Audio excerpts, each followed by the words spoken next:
The bonnet came first, a scrap of faded calico that spun like a white flag through the brown of the dust. It arced away from the wagon when the wheel hit a hidden rut, and for a breath the little thing hung in the air, a delicate punctuation against the chaos. Then the herd remembered itself, and the prairie answered with a thunder that pushed air out of lungs. Hooves, a wall of heat and animal breath. Wagons pitched. A bellow split the noise, and a bull, red-eyed and wild, broke from the line and ran. Men shouted. Dogs fled. The ground shivered beneath everything that moved. Clara felt the world thin to the small, hot weight of a child in her lap, and then, in a motion as small as a hiccup and as decisive as a broken bone, June slipped. One instant the baby's hand held the ribbon at her bonnet. The next, her fist was empty, and her chair of arms had become a trap on a rolling deck. June hit the boards and rolled. The hooves were already descending. Clara screamed, not a practiced countryside call, but something burned raw out of her chest, and the sound cut straight through the thunder. The bonnet tumbled. A smear of dust found its way into the baby's damp hair. Rowan Hale saw the fall from where he'd been riding at the rear of the procession, scanning the ragged horizon for loose stock. He saw the child, a pale poly of movement against the dark spin of hooves. He moved first and thought after. He rode like a man whose legs have been honed to do one thing and nothing else. Thunder plunged forward under him, muscles knotted, nostrils flared. The stallion's mane slapped dust and light. Rowan's boot found the pommel and he rose a second too long, gathered, then launched. He slipped beside the wagons, hand out, grip finding the small body tossed among tarps and leather. He hit the earth hard enough to sting, rolled beneath a flailing hindquarter, and the world narrowed. Boot, child, thunder's flank, breath. Hands grabbed June away from the path of a shuddering hoof. Rowan's shoulder took a blow. Pain lanced, hot and precise, but there was less thought than muscle. He curled around the child as if they were a single thing to be kept whole. Somewhere close, Tom Brereslin's wagon split a spoke and tipped. He fell under his seat. They found him after, not whole. His neck had taken a cruel angle between broken wood and a wheel. There was no grand scene, just a man stopped by the land he trusted, and a silence that ran through the stampede like a cold current. Men who were not given to weeping held their mouths tight against it. The loss settled like a weight into the ground that had already been trampled bare. They rode out of the press of the herd in a ragged wedge. Dust clung to everything. The shoes of men, the hems of skirts, the faces, each marked with a gray film that seemed to hold the memory of hooves. Clara sat on a bundle behind a leaned wagon and held June to her chest with both arms, rocking. The child's breath came fast. Rowan kneeled. He was sure of how to look for the signs. Skin warm, pulse tucked low, a cry that might come back if coaxed, because that knowledge lived in him like a bad scar. He spoke then, quiet and measured, telling her which bones to leave alone, how to check for breaks. His voice was work. It matched his hands. No fuss, no sermon, only action. Rowan's hands smelled of sweat and horse, and the clean, metallic tang of a field dressing. He tore a strip of linen and wrapped it around June's head, where a bruise bloomed pale and black. Clara watched him. There was gratitude there, raw and immediate, and something smaller behind it, curiosity, suspicion, the way a mother measures a savior. She kept a finger pressed to June's cheek. The baby's lashes fluttered. She spat out a wet sound, and then wailed, big and pure enough to cut the last of the fog away. When the dust began to settle, when the herd had been driven beyond sight, and the wagons were being righted, and Tom Brereslin's body laid on a bed of canvas, the procession broke into smaller knots. People looked at one another, the way people look when they have been reminded of their smallness. Short, hard exchanges, a return to work. Some faces were pale, some were set. Key among them stood Rowan, hands still dirty from the rescue, hair dusted white. "You should ride back with us," Clara told him then, the words half command, half plea. Her voice was steadier now, practical, as if to order more butter from a neighbor. She was a woman who had learned how to thread the needle tight. Fear had sharpened her into focus. Rowan shook his head. Thunder had been unsettled. He did not want the horse among the wagons. He had a cabin half a mile off the trail, a lean plot with a couched porch, a well, a bed that he did not always share with anyone. That was not a place pitched for many guests. Still, he offered what he could. Shelter, a clean shirt, someone to look after the baby until a return to town could be made. "You'll come," Clara said simply. Her hands would not loosen their grip on June. She held the child close enough that Rowan could see the faint dirt lines at her knees and a smear of blood drying on the baby's palm. Her bonnet ribbon was tucked into the child's fist. Rowan smoothed the fabric with a thumb that still trembled. There were small consolations to be had. A neighbor brought brandy for shock. A woman named Maggie Duncan wrapped a shawl tighter and fussed with a splintered plank. Men muttered about the bull, about how cattle could be steadied, about the bad luck of a herd that suddenly found a leader to follow. But none of that eroded the sense of a crater where Tom Breersland's life had been. Rowan's hands did what they had always done. Practical, immediate. He stapled a splint to a scraped arm. He ripped linen off a blanket to staunch a cut behind a knee. He did not offer the great warm speeches, only the place-by-place tending that is its own sort of prayer. At night, when June finally fell into a fitful sleep in the crook of Clara's arm, the two of them sat with the baby between them, while the rest of the camp hollered at sore horses and mended harnesses. He watched Clara more than he spoke. Her hands were quick and sure. She had a way of turning small tasks into fortress work, stitching a torn skirt with meticulous patience, smoothing the hair of a child as if rearranging a map. He saw in her the same practical stubbornness he had in himself. There was no grand emotion between them in those first hours. There was a tether formed out of necessity, like a rope thrown between two boats in rough water. After the wagons had been righted and the bulk of the party had moved on toward town, Rowan offered to take June the rest of the night, at least until Clara could find board in town or a wagon with less danger. She hesitated, and then the lines in her jaw softened. She let the baby rest against his chest while he slept in a chair that smelled of tobacco and hay. They rode toward Rowan's place as the sky leaned into evening. Thunder walked with a deliberate, tired gait. The valley was a thing of wide skies and the slick ribbon of the river that cut through it, half hidden now by willows. Rowan's house was a low place of boards and stone, with a porch that creaked in a way that meant time. The inside smelled of boiled coffee and oil. Rowan sat June on the bed, covered her in a patchwork blanket, and sat with his elbows on his knees. He watched her sleep. Clara sat opposite him on a chair worn thin. By the lamplight he could see the taut line at the corner of her mouth. She finally spoke, quietly, in the practical voice of women who have had to name things plainly in front of strangers. "You saved her," she said. Not a question, not a grateful sermon, a plain statement to file away. Rowan let the words sit. He had been doing this most of his life, living with the aftertaste of another man's life. Once, years ago, a river had taken his wife and the boy that would have been his son. The recollection lived like a salt line on his face. It was in the set of his gaze. He had come back to the land as if the only way to answer it was to place himself in the path of danger again and again in hope of a small balance. He did not tell Clara the whole of it that night. He told less and let his hands carry the rest. He described only that he had lost people to the river, that there was a hole he carried, and that the look of a child in peril was a thing he could not abide. That was enough for Clara to know the shape of his answer. She nodded once.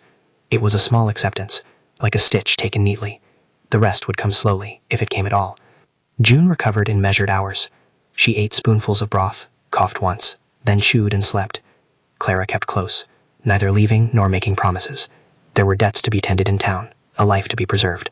Rowan watched them with that steady attention that was less about curiosity than about calculation. He found himself doing things he had not done in years, tending to someone else's laundry, fixing a splintered crib rail, boiling water until it was safe. The domestic labor was quiet atonement. He did it. It patched him in ways he did not always name. When the first quiet morning came, the valley seemed to hold its breath. News traveled like a slow current in a river. Tom Breslin had been buried where the land allowed, and men had said little in his hearing. The herd had shaken and scattered, but most of the stock had been gathered. Rowan walked back into town with Clara and June folded into his saddle like a sack of silk.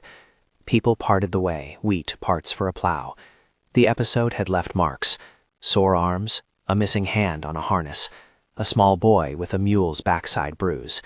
But it had also left people more closely knit. Danger had a way of making neighbors clear. It was there, in town, that the first other shadow made itself known. A rider came out from the northwest road, the leather of his saddle stamped with a brand that meant someone and everything. The mark was an iron-made crescent over a crossbar, Dawson Consincade's sign. The man carried his own kind of weight, the kind that made traders plan in longer ways. He rode like someone used to being given space and keeping it. Men tipped their hats. People looked away. Women pretended to mind their quilts. The rider dismounted at the tavern and drank water that he did not seem to need. He let the brand show. The press of the town eased. Dawson Consincade's rag ran far and wide. His name carried with it an economy of obedience. He had ways to buy and ways to bully. It was not a single act, but a pressure, a slow erosion. Word ran like a wounded dog. He had designs on the Duncan Spring, Maggie and Thomas Duncan's small claim of water that kept their few acres alive and sent a bright thread into the neighborhood. A spring was not merely wetness, it was life and bargaining power. Dawson coveted it. The story slid through the town in a hush. Some said Dawson had sent his son to town that morning, a brute named Garrett with more swagger than sense. Others said he had sent riders to watch the Duncans, to rattle fences and cowpens, to see who might be tempted to sell. The idea of a man with a brand who banked on fear was not new. It was a different kind of violence, the kind that wore banknotes and writs as armor. It was practiced with the same bluntness as any fist. Rowan noticed the rider with the brand the way men notice a storm on the horizon, by calculation, by measuring speed and direction. Clara sat beside him on the porch after they returned. June slept in a low tub by the hearth while the kettle sang. Maggie Duncan came by, her hands scuffed from digging at a well that would not hold new water, and spoke straight. They offered them coin, Maggie said. Her voice was flat. Not enough for the spring, not at first. But Garrett showed up last week, stood at the fence and laughed at Thomas, said the land would be better used, said the Duncans were small time and could be stitched into the concencade spread. Dawson's been buying and making the rest unlivable. Rowan listened. The valley was full of easy favors and harder debts. Dawson's brand was more than leather. It was an invitation to a settlement of one kind or another. People in town had seen such men before. The question was whether the rest of them would do anything about it. "You'll sell?" Clara asked Maggie. Her chin set. There was a protective tilt to her voice. She had not yet recovered fully from the stampede, and yet the idea of a neighbor being pushed off their land seemed a second injury. "No," Maggie said. "Thomas will not sell the spring for any gold. But they're lighting fence lines out toward our north paddock. Cattle disappear at night. They found a brand the other day, not the concencade mark, something else. They cut our posts. Thomas is down in the mouth." She looked at Rowan and Clara in turn as if counting allies. "We thought, if you'll have us, we might stand together." Neighbors gathered at Rowan's place in the following days. Men sat on a rough bench and women leaned on the rail while children ran with kites that wire had torn. They spoke in low voices about deeds and legal claims, about where survey pins sat, and how far Dawson's cattle already grazed. Words slid between the practical and the fearful. Someone produced a complaint filed in the distant county seat that mentioned concencade holdings. Someone else produced a letter of threat left in a mailbox for the Duncans. "You don't face a man of strong means with horsehair and courage alone," Thomas Duncan said, blunt as a plow handle. His face was weathered and small for his body. He had a way of speaking like he was counting seed. "You take witness, you take record, you put ink on paper." He tapped a folded sheaf of papers that he kept close like a talisman. Rowan found himself taking on a role that was not new to him, but had become less prominent in his life, the quiet convener. He had the sort of temper that people listened to not because he shouted, but because he listened harder than he spoke. He laid a hand on the Duncans' ledgers, looked at the numbers and nodded. "We watch together," he said. "We put our names to what we see. We keep watch nights if it comes to that. We can't let a brand swallow a spring." Marshall Briggs's name came up in measured talk. He was the kind of lawman a valley could call on, steady, not showy, with a hat that had been mended more often than his face. He answered summons with a serious air and took depositions in a way that made the paperwork feel like a small but necessary sanctification. People hate to go to law when talk will buy them ease, but when a man with a brand and coin starts to use force, ink and seal become more than things to hang in a drawer. By the third evening, a watch roster was pinned to Rowan's door. Men took turns staying awake on the ridge. Women worked in pairs. There were lanterns and a stack of club-sized stakes and a careful list of people who would be brought first into any defense. Clara's name was on the roster in pencil, written by Maggie's hand. She did not like the idea of it. She had a child now who mattered in a different ledger. Yet she did not pull back. She had hands that could stitch, and those hands could be used for defense as well as care. The first act of intimidation arrived like a pocket of sudden cold. Someone drove off a dozen of Maggie's yearlings in the night. They found the calves later, scattered and frightened, with a crude brand burnt into their flanks that did not match Dawson's. The Duncans' fence posts had been pried loose. A note left on a gate read simply, "We own the water soon." The ink was wet. The men found the mark left on a leather strap, the brand of a long-gone outfit. It was not the consensucate sign, but there was a meaning behind it. Someone else had been hired to do what a man with coin could not do himself. Or perhaps Dawson wished his own hands clean while others dirtied them. Either way, it was a shape of pressure that the valley felt like a bruise. Rowan examined the leather and the mark, turning it in the lantern light. He did not like the legal world. He found its slowness frustrating, but he respected its order. "We'll note it," he said to the gathered men. "We'll bring this to Briggs. We'll list names of those who saw things. We do not answer with knives unless we are forced to. That's not what this is about." A pause. The men looked at one another. The would-be vigilantes were contained by the look in Rowan's face. He did not need to shout, only to be himself, a man who would act, and who did not want unnecessary blood on his hands. Clara placed her palm flat against the wooden beam of the porch where handprints had been left from other seasons. She felt the grain under her skin, the roughness of old work. Her eyes, dark and practical, rested on the small newborn sandal by the hearth where June had kicked in her sleep. "They'll learn this valley isn't for the taking," she said. "We'll stand." Her voice was soft but unyielding, and for a moment the small group felt steadier. Word of Garrett Consensicate's temper spread faster than the leather of a saddle. He was young and loud, given to swagger and threats and the sort of showmanship that made timid men scatter. He had once been known to break a man's fence for sport, or so the story said. He had also been known to back down when faced with steady opposition. Whether he would be mere posturing or provoke greater violence would be the measure of the days ahead. The day Garrett rode into town, it was with a flourish. He came on a horse half as fat with himself as it was with grain. He dismounted in the square, kicking his hat up onto a post and laughing like a bell. He had men behind him who practiced the same brand of insolence, thick-jawed fellows who spat into the dust and looked for trouble in the silent places.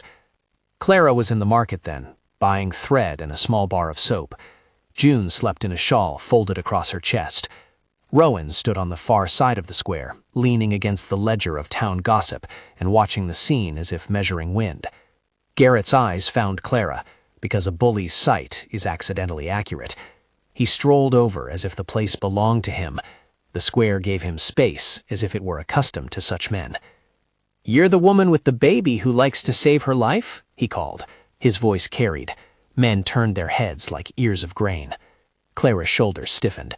She did not look away. "Keep walking, Garrett," someone muttered from the edge of the crowd. Garrett laughed. He stepped closer until his boots were too near the shawl. He tapped the baby's bonnet ribbon with the toe of his boot, like a man poking at a bee. "Cute ribbon," he said. "Would be a shame if it got lost." Clara's hand closed on June. Her face remained composed, but a muscle jerked at her jaw. She did what a mother does best. She put herself between danger and what she loved. "You'll find your coin elsewhere," she said, voice level. "Oh, Miss Winslow," Garrett said with a sneer. "You think you can stand against a consensicade? My father's pockets are wide and his patience thin. He buys what he needs. You folks are skittish. You'll sell quick enough once the night grows thin." The square hummed. People shifted like a meeting of weather. Rowan's hand brushed the butt of his knife, not in the blade but to steady the palm. He did not move. He had learned not to make threats into acts when law could be summoned. Yet the dangerous thing about a man like Garrett was not only his threat, but his ability to make public humiliation look like small talk. He wanted a spectacle. Garrett's boot found the bonnet ribbon again. He tugged. The ribbon came away with a little slack. Clara's face lost one notch of composure and then regained it. She cradled June closer. The crowd watched. Whenever the next motion would be, it had the quality of a provocation. Rowan stepped from his lean. His voice did not rise more than necessary. "Leave her be," he said. It was not an order. It was an appeal to decency laid like a plank across the well of trouble. Garrett turned like a man realizing the stakes of a card game.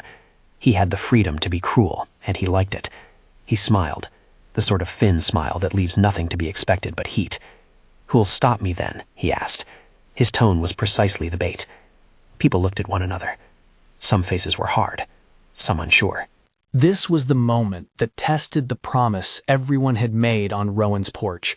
Ink on paper, and watch shifts, and a roster nailed to wood. The square held its breath. The question was not only who would stop Garrett, but how they would stop him. Would it be with a fist, or with a written word taken to a town clerk? Would law be enough to make a bully pause, or would silence mean the next day's fence posts asleep on the ground? The tension struck like a held breath. Rowan's hand, which had so lately been skilled at saving a child, curled into a fist at his side. He felt the old ache in his chest, the one the river had carved there. He thought of the water and how it takes and takes until a man learns to live beside the loss. He thought of June's small fingers curled into a ribbon, and of Clara's jaw set like a hinge. He thought of Tom Breerlin's grave, and of silence heavy as earth. Garrett laughed then, making a small theater of the town square. He turned his back, a show of insult that meant to wound but not to provoke a fight. He strolled back to his horse with a swagger that was practiced for danger. He and his men rode off in a cloud of dust, leaving behind the smell of their arrogance and the memory of the boot at the ribbon.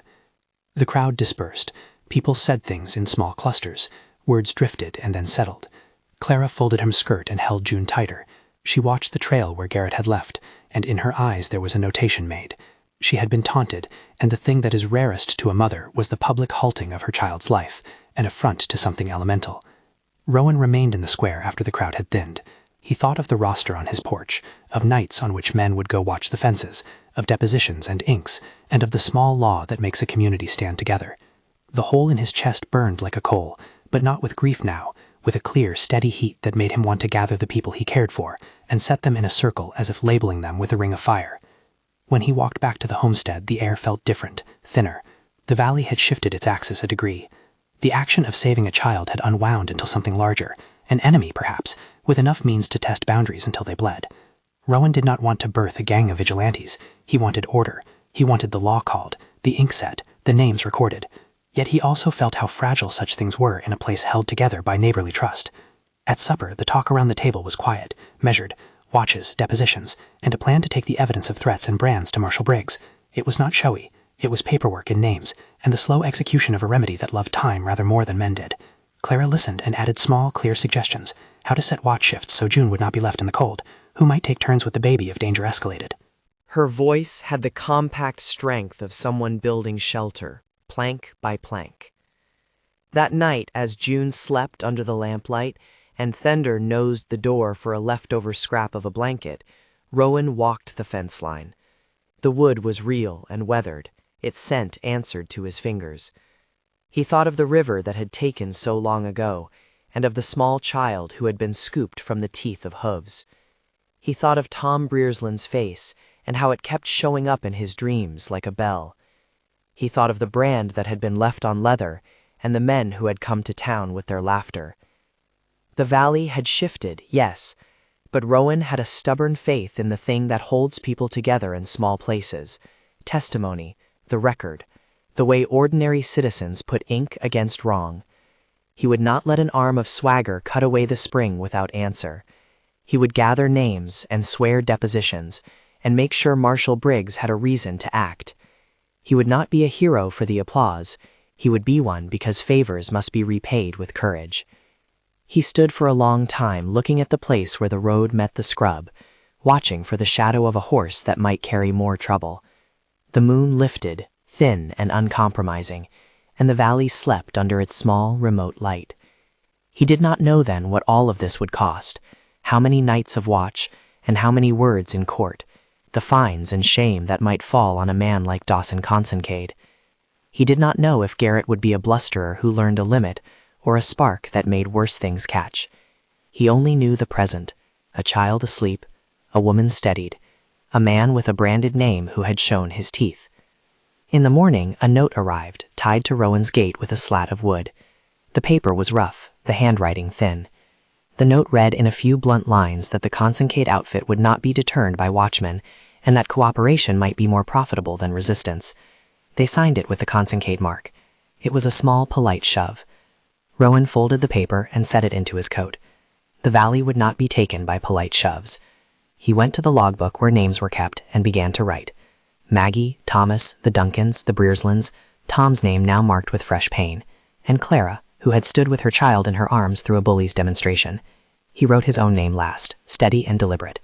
The watch roster took shape again on his porch, a clean list that was something like a promise. Beyond the porch line there lay the spring, cool and bright, a bright ribbon tucked in the grass. It fed many of the small plots that made the valley live. It was already becoming a simple, running thing that represented what the valley meant to its people. Rowan's eye settled on it as if on a map. There would be depositions to give. There would be the slow, clean grind of law. There would also be nights. And men like Garrett, who tested the bounds of civility with a boot at a ribbon, who were as dangerous for their appetite for public spectacle as they were for what they could do behind a fence. Rowan strapped his hat on and mounted Thunder. He rode toward the Duncan's spring, not because he thought a horse could stop a board of well-heeled men, but because there are things that a person must see with his own eyes. The spring ran, small and resolute, and a child's shadow played at its edge. Rowan dismounted, walked the line of water, and stooped to cup it in his calloused hands. The water was cold and true. He thought of how many things in life break on a man: family, promises, a wrist of the future snapped by illness or river. He thought also of how other things could be mended: fences, friendships, the slow sweep of a court's decision. He rose and looked at the line of fence posts leading away from the spring, the same posts that had been pried loose in the night. For now there were lists to be written, watches to be kept, and a community to be reminded of what they had promised each other. The world had been narrowed once, by hooves and a falling child, and widened again by the same hand that had saved that child. That widening would be a struggle of ink and witness, and stubborn, slow labor. As Rowan walked back through the crook of the valley toward his house, he held the scrap of ribbon that June had lost the day the bull had stampeded. It had been caught in a bramble and hung like a small flag. He smoothed it between his fingers and folded it into his shirt. It was a token, no more and no less. But a token had its uses. It would remind him, in the small hours, of why he had thrown himself into danger, not for glory, not for the stories, but because some things could not be left to the night. The valley had shifted. A man with a brand had shown his teeth. A child had been saved. A watch was being put up. The next moves were both predictable and unknown. People would keep their lamps lit, would write their names, would go to Marshal Briggs if need be, and would wait to see whether law and testimony would be enough to keep a bully from swallowing their water. Down in a small house, June slept on, and Clara mended a sleeve by lamplight. Rowan sat on the porch with the ribbon pinned to his chest, like a small, foolish medal. He did not know how many more nights would be needed before the valley felt right again, or how many more acts of courage, public or private, would be required to make a wrong into a recorded right.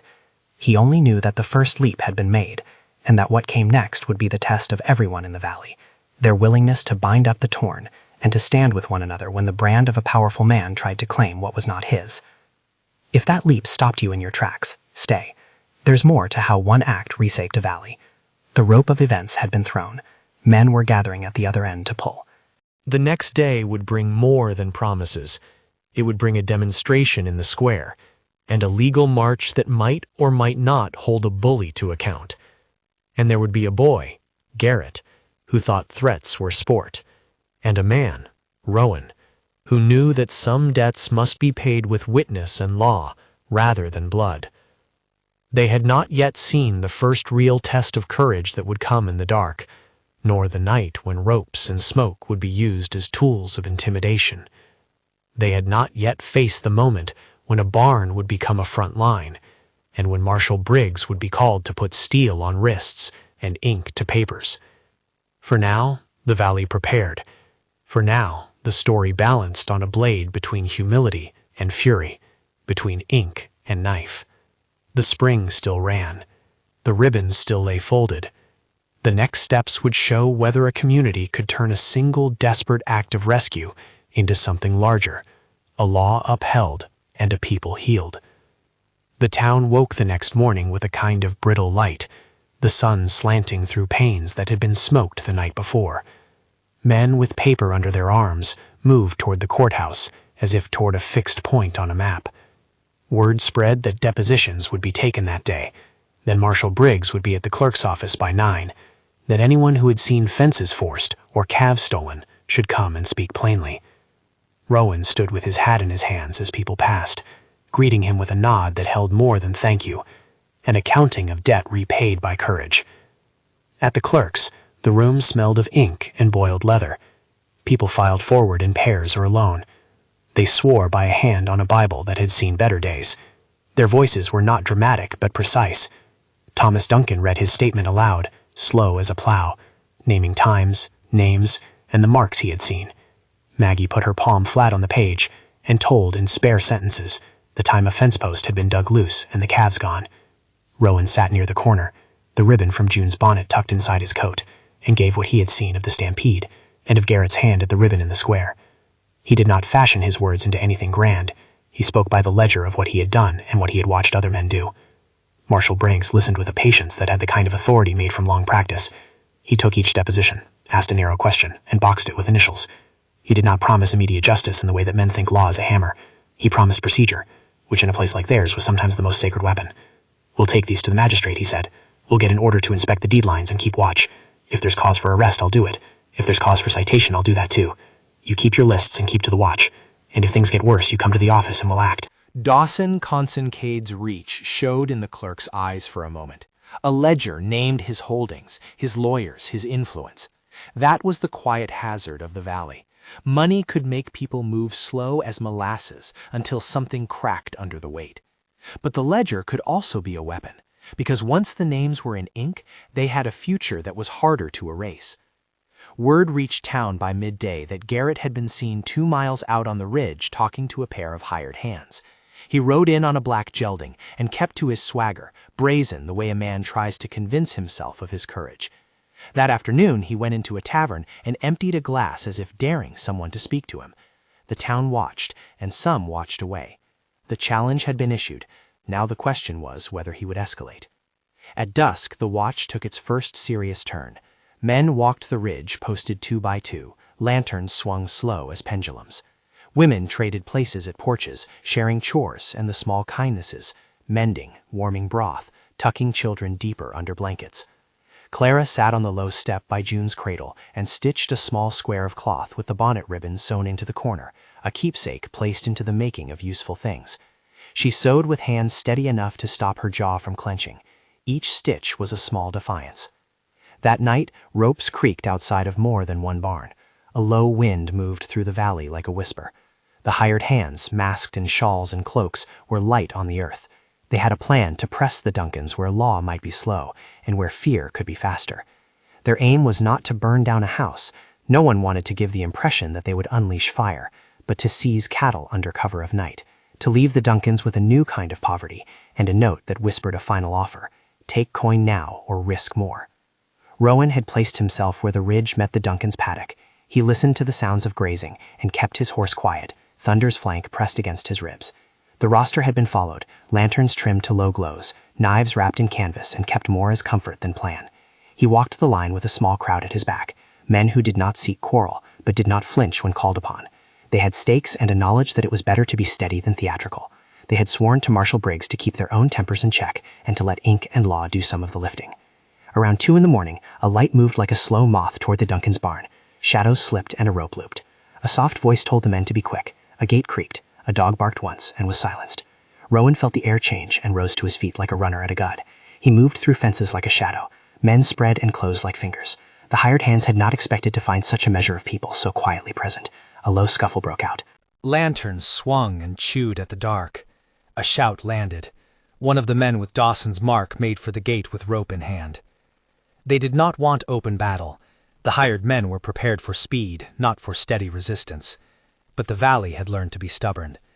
The hired hands, finding the Duncans' pens nearer empty than expected, and met not by new terror, but by the quiet faces of neighbors, hesitated. One of them tried the fence and caught a boot in a rail. Another reached for a calf and tugged, only to find a man's forearm across the animal's neck. Hands met hands. The sound was dull and human. In the press that followed, a lantern was knocked into hay.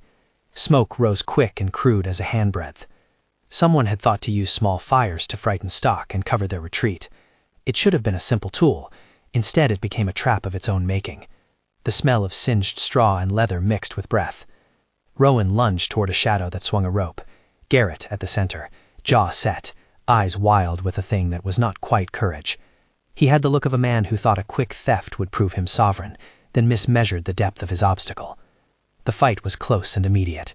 It moved in short, fierce bursts, hands over shoulders, a flash of leather, a lamp sent flying that made a bloom of light and then darkness. Sounds were small and sharp, a grunt, the stamp of a horse, something, someone, cursing low. Rowan found Garrett by the stall, the young man throwing his weight as if weight could fix what his pride had broken. They tangled in the smoke and the smell of burned straw. Rowan's hand pinned the younger man's arm, and then his shirt. He did not take a triumphant hold. He took a steadying one. He wanted to stop the harm, to clamp the bully's reach. He was determined not to make the scene into a spectacle. Garrett lashed out, and a fist found Rowan's cheek. Pain fired a slow light. Rowan felt his lips split, and tasted iron. It was small and precise, a bruise that would be with him like an old lesson. He answered with a movement that put his shoulder into Garrett's chest, and shoved the boy against a post. They fell like men who had finally understood the weight of grasping for what was not theirs. Men surged in and held. The hired hands were taken, some caught with lantern light on their faces, their cowlings pulled. A rope tightened around a wrist. A shout cut through the smoke. Marshal Briggs. A call and a prayer. Marshal Briggs, summoned by a man on a horse who had ridden hard for the sound of trouble, arrived with his badge lifted like a small sun. He walked into the hay and smoke with a steadiness that quieted both man and animals. His hands moved with deliberation. He called out names and gave commands not by volume but by clarity. "Drop those ropes," he said. "Hands where I can see them." The hired men pulled between flight and surrender, lowered their heads and let themselves be taken. Arrests were made in the coolness after the blaze, the scent of singed thatch hanging low like a nettle. Garrett cursed and spat, and then fell into a numb silence when Briggs snapped cuffs around his wrists. There was a moment when the boy looked at Rowan, and his face, young, angry, bruised, met a gaze that had known deeper losses. There was no malice in Rowan then, only a stoic recognition of consequence. Garrett had wanted to show he could take what he wanted. He had been shown that the law and the steady will of neighbors could meet him. The hired hands were taken too. They had been paid in coin and found themselves holding a note that would outlive their wages. Dawson's name had been tied to their payments. That paper could be traced. Marshal Briggs closed his notebook, folded the depositions he had taken in the night, and called for men to go to the Duncans' house with blankets and buckets. The fire had been small, but the work of mending was large. People moved to tend the animals, to douse embers, to calm calves whose eyes shone like moons. No one celebrated the violence. There was a tiredness that folded into the valley's bones.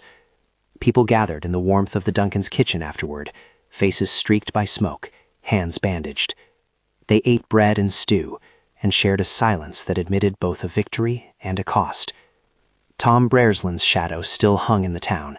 The men who had once shied away from the river's cruelty now felt the roughness of human cruelty and its possible containment. That containment was not a triumph. It was a tedious, necessary ledger entry. Marshal Briggs did his job as lawman down to the small things. He took names, he took receipts, and he collected the papers that tied hired hands to Dawson's accounting. He read the hired men their rights, though those rights were less a formal list than a steady voice. He arranged for magistrate proceedings in the next town, and made sure the Duncans' injuries, if any, were noted. He did not promise that Dawson would be undone in a day. He promised instead that his office would turn ink to action. When Dawson heard of the arrests, he moved differently than a man of unchecked power. He sent a lawyer, and he showed his displeasure in ways that carried weight. A messenger, a curt letter, a legal challenge to the Duncans' deeds. He did not appear himself, at least not at first. A man with land learns that the cord of influence snaps in many places if tugged from many hands. But the first cracks had arrived. The valley had shown itself not as a scatter of grudges, but a single ledger moving. Garrett, in a cell that smelled of cold stone, had breathless, furious night thoughts. He thought of his father, of the money that always trickled into him with ease. He thought of being held by a man older and steadier, a hand on his sleeve rather than a fist. For the first night in a long time, his swagger was forced into stillness. It was a small punishment that began to teach humility, an education the hard way. He did not weep, he only muttered and turned his head. In the days that followed, the valley's fight moved into the paperwork of law. Marshal Briggs escorted depositions to the magistrate. Surveys were ordered. Men who had thought themselves immune to the sting of court found their names inked in a way that would not go away. There were hearings held in the county seat, a room of wood and authority, where the magistrates spoke in tones that made men listen. Lawyers for Dawson made their arguments about ownership and right. The Duncans and the neighbors read aloud their deposition pages, each sentence a pebble thrown across a river that had otherwise been wide and quiet. Rowan spent long mornings at the clerks with Maggie and Thomas, watching as papers moved like slow gear teeth. He was no lawyer, but he had become adept at noticing the small things that mattered. A dated receipt, a shepherd's name listed on a page, a chain of custody for hired men money.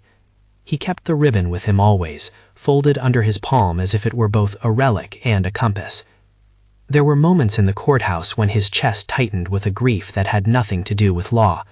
He thought of the river and of the boy he had lost there. Each page he signed made a small stitch in a life that had been torn. The hearings dragged and then shifted. Dawson's lawyers argued process and precedents. They spoke of improvements to land and the rights of a powerful man to expand, while arguing for the minuses of vigilante mischief. Marshal Briggs presented the depositions and the arrest reports. Men testified to a pattern of intimidation, to the paid hands, to the night fires and the ropes. The magistrate watched with the slow gravity of someone who had seen town fights and seen where law could coax a community back to order.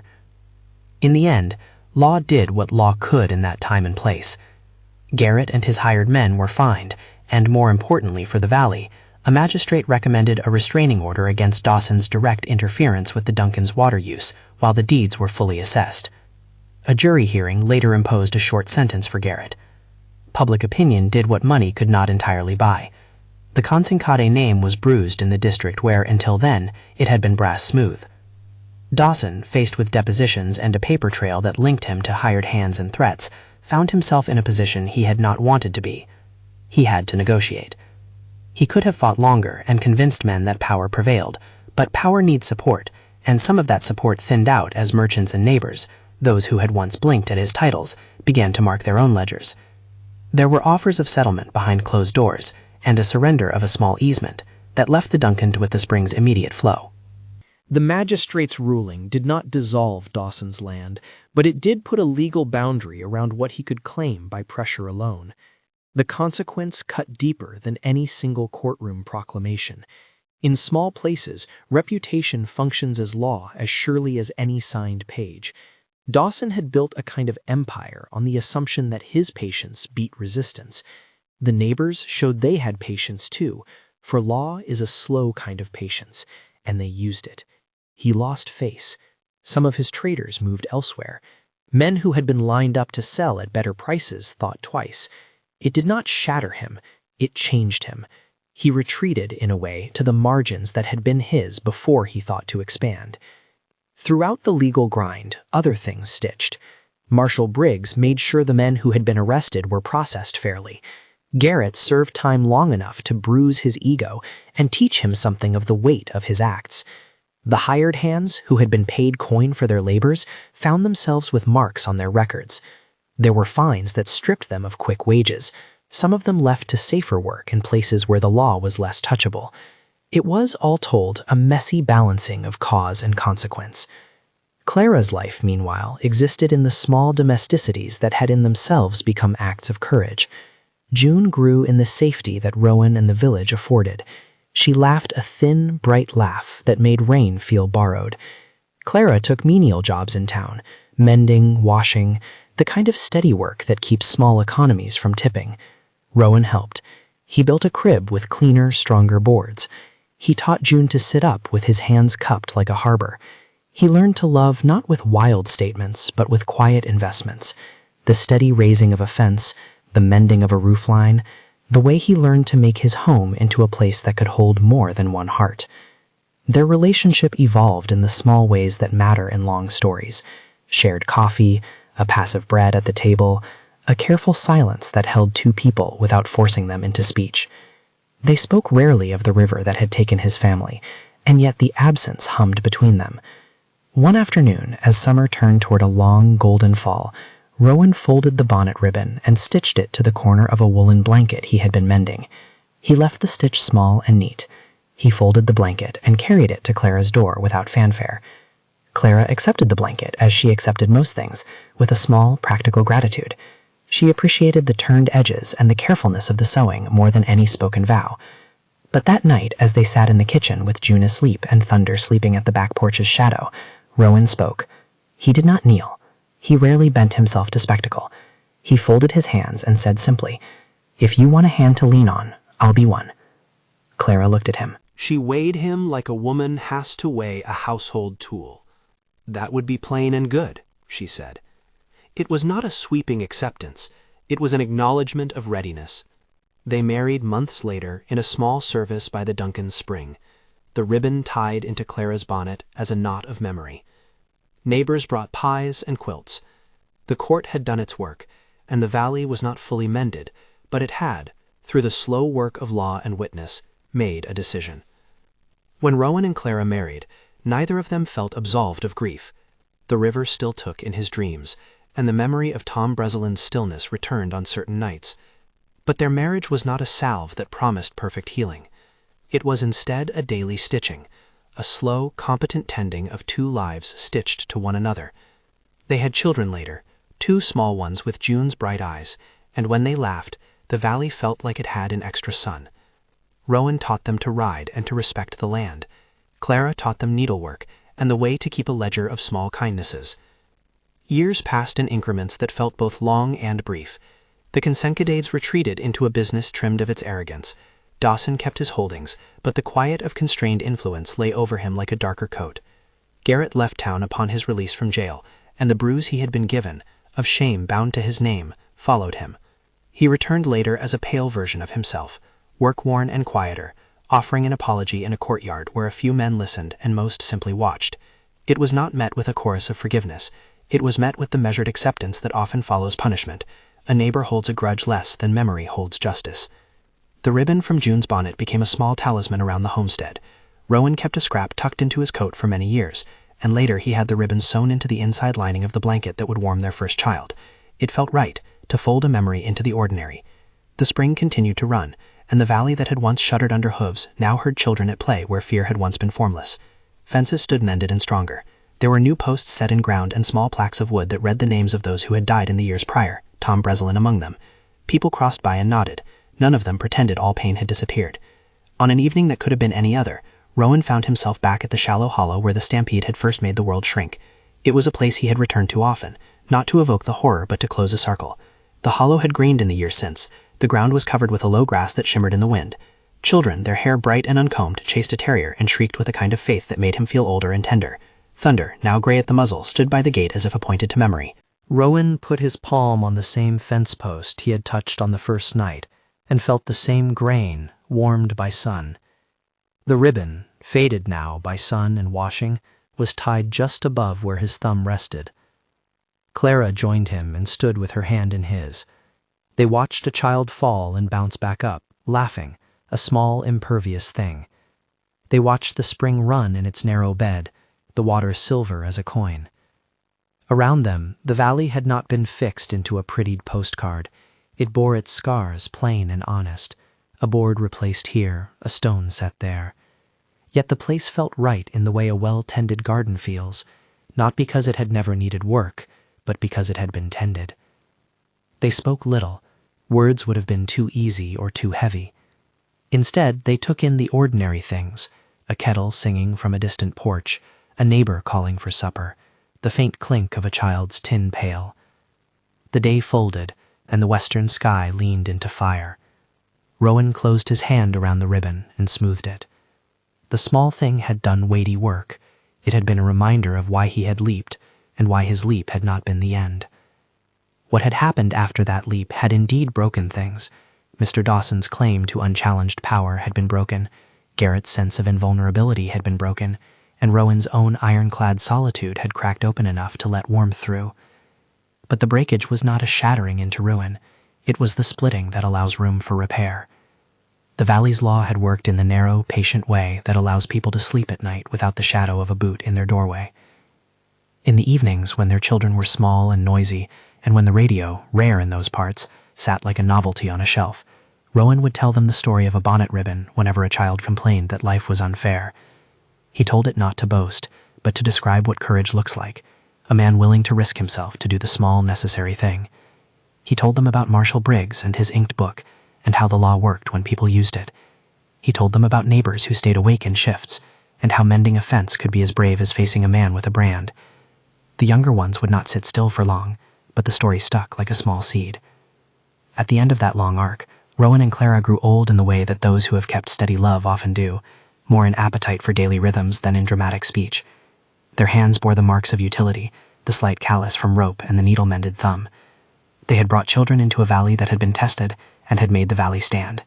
They had not been saints. They had been practical folk who carried on. On a morning not unlike the one that had first taught the valley to hold its breath, the family went back to the hollow. The children had grown into work people with debts and joys, and their own small scars. There was a picnic spread and a tarpaulin that would become, for a few hours, a kingdom. They walked the old lines of the fence and found the post Rowan had touched so long ago. The ribbon was there, brittle and faded, tied in a knot that had weathered. Rowan untied it and handed the fragment to June's grown daughter, a small offering, passed like a story to be told in a new voice. They stood together, and the spring ran as it always had, indifferent and faithful. The water had no idea of the politics that had once tried to buy it. It ran anyway, a small insistence. The children laughed in a way that pressed both of their hearts soft. For Rowan, the hollow had become an altar to the life he had chosen, to put his body in line with other people's safety, to use his hands the way men in small places must, practical, steady, and ready. At the close of the day, Rowan looked at Clara and saw without ceremony the woman who had kept a small life safe and who had let him into it. He reached out and took her hand. They walked slowly back to the porch, where Thunder, now a gray shadow of his younger self, stood and nosed the air. The sun settled like a warm coin behind the ridgeline. There was no victory trumpet, no grand declaration. There was only the ordinary and perfect sound of plates being cleared, of children going to bed, of the spring's perpetual whisper. The leap had been the start. What happened after it, the slow, communal ledger of law and witness, the quiet nights of watch, and the small stitches of marriage, was what made the valley hold. If that leap had stopped you in your tracks, then what followed would have been the thing to break your heart open, not with sensational ruin, but with the slow, honest mending of people who chose justice over silence, solidarity over fear, and steady love over grand gestures. If you've been moved by this valley's quiet courage, subscribe for more cinematic true life stories. There are other places where one act changes everything, and other people who choose to stand.